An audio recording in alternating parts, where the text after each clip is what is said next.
రాసుకొచ్చేది ఇది మొత్తం మీద అయితే ట్రిపుల్ ఆర్ ఈ రింగ్ రోడ్ ఉంది దానికి సంబంధించింది కదా నేషన్ మంచిగా యాడ్ స్కూటర్ యొక్క ఇది తీసేయి ఇది రెండో పేపర్ మూడో పేపర్కి పోతుంది నమస్తే తెలంగాణ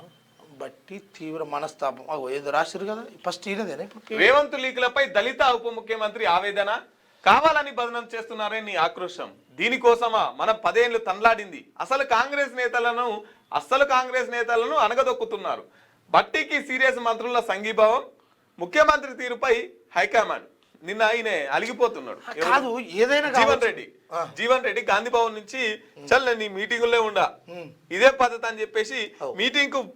పోయినోడల్లా మళ్ళా మరి వచ్చిండు జీవన్ రెడ్డి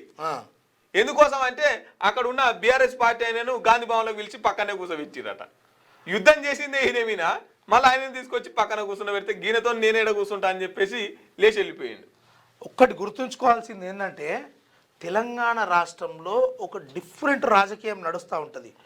ఎవరైనా ఎదుగుతున్నారు అంటే ఫస్ట్ వాని కులాన్ని బయటేస్తారు వాని కులాన్ని బయటేసి అదే ఇప్పుడు ఒక డిఫరెంట్ కోణంలో గీడ దళిత ఉప ముఖ్యమంత్రి అని రాయాల్సిన అవసరం ఏముందిరా భయ్ నమస్తే తెలంగాణ నీకు ఉప ముఖ్యమంత్రి అంటే సరిపోదా దళితుడు అని రాయాల్సిన అవసరం ఏముంది నేను ఏమంటున్నా కులాన్ని ఎందుకు ప్రస్తావిస్తూ నువ్వు ఓన్ చేసుకోవాలనుకుంటావు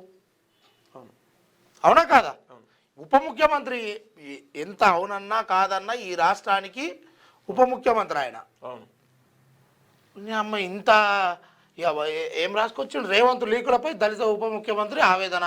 కావాలని బద్నాం చేస్తున్నారని ఆక్రోశం దీనికోసమా మనం 10 ఏళ్లు తన్లాడింది అసలు కాంగ్రెస్ నేతలను అణగదొక్కుతున్నారు బట్టికి సీనియర్ మంత్రుల సంఘీభావం ముఖ్యమంత్రి తీరుపై హైకమాండ్కు ఫిర్యాదు ఇదంతా ఈ ఉద్దర మాటలన్నీ రాసుకొస్తా ఉంటుంది అలా మీ పంచాయతీతో ఫస్ట్ బయటికి రాని కవిత